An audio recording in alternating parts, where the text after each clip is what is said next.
અમદાવાદમાં કોથમીરના ભાવમાં ધરખમ વધારો થઈ રહ્યો છે। વરસાદના કારણે ભાવ સતત તેના વધી રહ્યા છે। ગુજરાત બહારથી આવતી કોથમીર હવે મોંઘી થઈ છે। નાસિક અને ઇન્દોરથી અમદાવાદ એપીએમસીમાં કોથમીર આવે છે। એક સપ્તાહ બાદ ભાવમાં ઘટાડો થાય તેવી શક્યતા, પરંતુ હાલ ભાવ આસમાને છે। સૌરાષ્ટ્રમાં જે માલ તૈયાર થવો જોઈએ વરસાદના કારણે લેટ થયો છે, એટલે માલ આવતો નથી। બીજું એવું કારણ કહી શકાય કે નાસિકની અંદર છેલ્લે સરેરાશ વરસાદ વધારે પડ્યો એના કારણે ધાણાનું ઉત્પાદન ઘટી ગયું છે। બીજું અત્યારે રાજસ્થાનથી માલ, ઇન્દોરથી માલ જે આવવો જોઈએ એ ચાલુ છે, પણ એ પરળેલો માલ આવે છે, એટલે એનું ઉત્પાદન ઓછું કહેવાય અત્યારે। પણ થોડા સમયની અંદર રાજસ્થાનથી માલ ચાલુ થશે એટલે ભાવમાં ઘટાડો જોવા મળશે। તકલીફ તો પડે, કારણ કે હવે ટેવ પડી ગઈ છે કે ધાણા વગર કે રસોઈ ના થાય, એટલે ઘણી તકલીફ પડે છે અને મોંઘું લેવાનો જીવ નથી ચાલતો। છોડવું પડે છે, છોડવું પડે છે, કારણ સુકવણી કરીને રાખી મૂકીએ તો એ વપરાશમાં આવી જાય। અત્યારે ભાવ વધી ગયા છે, હવે તો ઘટવાનો સમય થઈ રહ્યો હા, પણ અત્યારે એ જ ભાવ આપે છે। તો આ તરફ રાજકોટમાં પણ કોથમીરના ભાવમાં ધરખમ વધારો નોંધાયો। કોથમીરના કિલોના ભાવ 250 રૂપિયાએ પહોંચ્યો છે। હાલમાં માર્કેટમાં 70% આવક ઓછી હોવાના કારણે ભાવમાં વધારો થઈ રહ્યો છે। વેપારીઓના જણાવ્યા અનુસાર પાછોતરા વરસાદના કારણે ધાણાના પાકને મોટું નુકસાન થવા પામ્યું છે અને તેના કારણે આવક ઓછી અને ભાવ વધી રહ્યા છે। જોકે દિવાળી સુધી ભાવમાં રાહત નહીં મળે તેવો વેપારીઓએ દાવો કર્યો છે। કોઈ પણ રસોઈ હોય, કોઈ પણ વાનગી હોય તો તેમાં કોથમરી ધાણાનો ઉપયોગ છે તે થતો હોય છે ને ફરજિયાતપણે ઉપયોગ થતો હોય છે, પરંતુ આ જ કોથમરી ધાણાના ભાવ આસમાને પહોંચ્યા છે। હું અત્યારે રાજકોટની જુબેલી બાગ શાક માર્કેટે છું અને અહીં જે મારી સાથે વેપારીઓ છે કે જ્યાં પણ અત્યારે જે ધાણા કોથમરી છે તેના ભાવ આસમાને પહોંચ્યા છે। આપણે વેપારી છે તેની સાથે વાત કરીશું। શું કહેશો, આમ તો જે શાકભાજીની ખરીદી કરતા હોય ત્યારે વેપારીઓ ધાણા કોથમરી મફતમાં આપતા હોય છે, પરંતુ અત્યારે જે ભાવ વધ્યો છે, શું ભાવ થયો છે ને તેનું શું કારણ છે?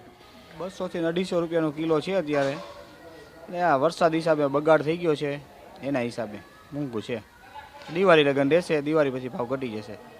શું કહેશો, અત્યારે આવકની વાત કરવામાં આવે તો કેટલી આવક થઈ રહી છે ને જે વરસાદ પડવાથી પાકને કઈ રીતે કેટલું નુકસાન પહોંચ્યું? વાતમાં તો 70% નુકસાની છે, અને અત્યારે પછી દિવાળી પછી વાતાવરણ સુધરશે, ઠંડી જેવું વાતાવરણ આવશે એટલે ભાવ ઘટી જશે, 100 રૂપિયાની અંદર થઈ જશે ભાવ। ભાવને એટલે પાકને કઈ રીતે કેટલું નુકસાન? પાકને શું થાય? 70% ડાઘ પડી જાય ને બળી જાય, ઉગે નહીં, એના હિસાબે મોંઘું થઈ જાય। અત્યારે કોથમરી કયા વિસ્તારમાંથી આવે છે? આપણા ચોટીલા સાઈડથી ને બધી, ચોટીલા છે, કુવાડવા છે, એ બધું વધારે એ સાઈડથી આવે, જસદનવાળી સાઈડથી। કેમ કે અત્યારે હું અમદાવાદનું એનું કોથમરી બંધ છે ને એના હિસાબે આપણું કોથમરી એનું મોંઘું છે, નકર તો ત્યાંનું આવતું તો સસ્તું થઈ જાય। પણ એટલે બહારથી આવક છે તે ખૂબ જ ઓછી છે। પાછોતરો જે વરસાદ થયો તેના કારણે કોથમરીના ભાવમાં વધારો થયો છે। આમ તો જ્યારે પણ જે ગૃહિણીઓ છે તે શાકભાજીની ખરીદી કરતા હોય છે ત્યારે જે વેપારીઓ છે તે કોથમરી તેમને વિનામૂલ્યે આપતા હોય છે, પરંતુ અત્યારે જે ભાવ આસમાને પહોંચ્યો છે, 250 રૂપિયા કિલો જેટલો કોથમરીનો ભાવ છે ને તેને કારણે જ હવે જે વેપારીઓ છે તેમને પણ વિનામૂલ્યે આપવું ખૂબ જ મોંઘું પડી રહ્યું છે। વેપારીઓનું માનવું છે કે જે પાછોતરો વરસાદ થયો તેને કારણે પાકમાં 70% જેટલું નુકસાન થયું છે। જે કોથમરીનો જે પાક છે તેમાં જે ડાઘ પડી જવાના કારણે, જે કોથમરી બળી જવાના કારણે આ કોથમરીના ભાવમાં અત્યારે વધારો થયો છે। હવે જ્યારે દિવાળી બાદ અહીંનું વાતાવરણ છે તે સુધરશે, તેના કારણે જે ભાવમાં ઘટાડો થાય તેવી શક્યતા છે તે જોવા મળી છે। આ જે દ્રશ્ય તમે જોઈ રહ્યા છો કે આટલું જે પાક છે તે આ પ્રકારે બગડી જવાના કારણે નુકસાની છે તે વધારે થઈ છે ને તેને કારણે જ આ ભાવમાં વધારો છે તે અત્યારે જોવા મળે છે। હાલમાં જે સ્થાનિક બજારો છે તેમાં જે ખાસ કરીને જે રાજકોટની નજીકની વાત કરવામાં આવે તો કુવાડવા, ચોટીલા સહિતના વિસ્તારોમાંથી કોથમરી, દેશી કોથમરી છે તે આવી રહી છે, પરંતુ જે બહારના પ્રદેશમાંથી, એ પછી અમદાવાદ હોય, બરોડા હોય તે વિસ્તારમાંથી કોથમરી છે તે આવી રહી નથી, અને તેને કારણે આ ભાવ વધારો છે તે થયો છે અને દિવાળી સુધી આ ભાવ વધારો હોય તેવી પણ પૂરી શક્યતા જોવાઈ રહી છે। કેમેરા પર્સન ભાવેશ લશ્કરી સાથે મોહિત ભટ્ટ, TV9 રાજકોટ।